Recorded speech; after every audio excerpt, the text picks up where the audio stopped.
Okay guys, this is a 2016 Chevy Cruze limited 1.4 with the turbo. So as you can see, so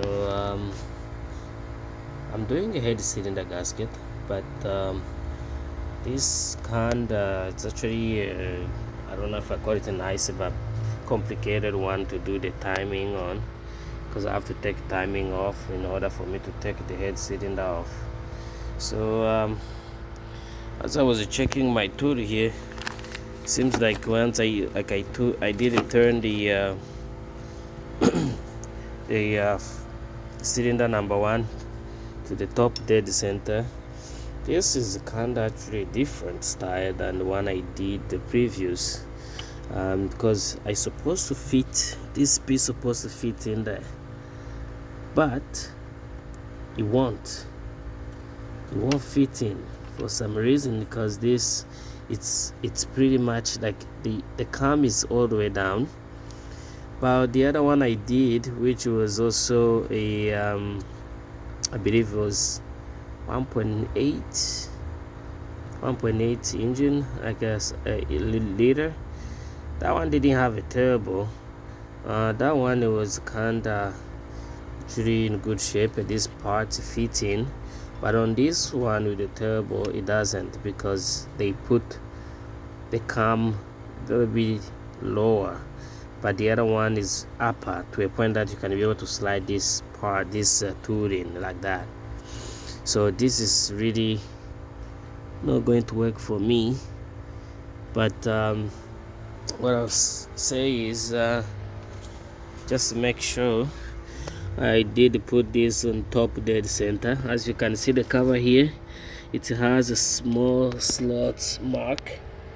This one here, I hope you guys can see it, this one right there. So that mark, it have to be aligned with this notch here, this hole you see here. So as you can see, I did my best to have it straight. And you make sure those cam in the back there, they are also flat, in order for you to know that you are right on top dead center of number one. As you can see, it is right here.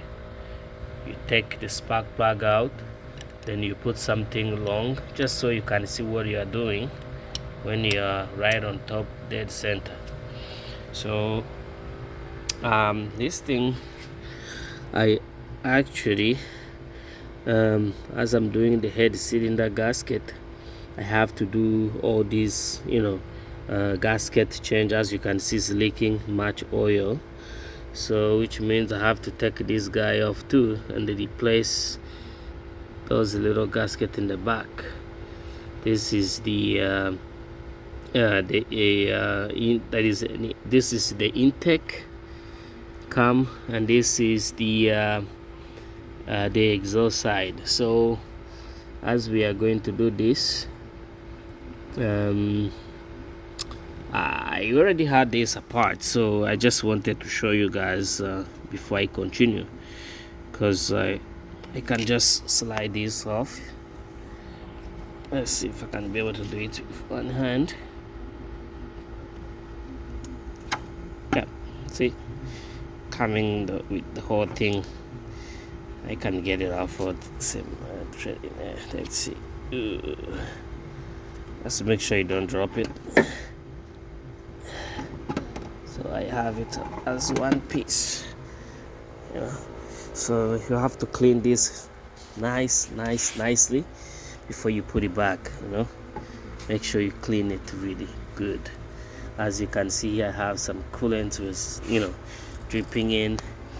I know what you think, but I gotta save this engine because I didn't drive it, and actually I didn't drive it much for test drive, and the owner also told me that he did not drive it. So he just kind of realized he's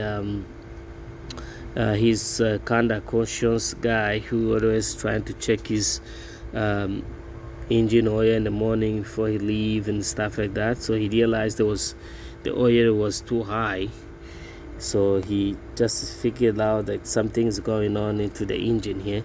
So I checked. It looked like there was a lot of oil, I mean coolant, dripping inside. And I believe this is common. I've seen a couple those Chevy Aveos and stuff. They always lose coolant from the head cylinder gasket. So you know, as I'm taking this off, I'll have to check from there properly to know that this could be the same issue. Either way, if it is or not, then I will know from, once I take the head off. So I'm going to start taking off this chain off. So I have to push the tension out back, and then as you can see, I was speeding dirt there. That's coolant mixed up with the oil, look like a milkshake. So yeah, I'll see if I can save this. I'll clean it thoroughly as I can, and then proper clean and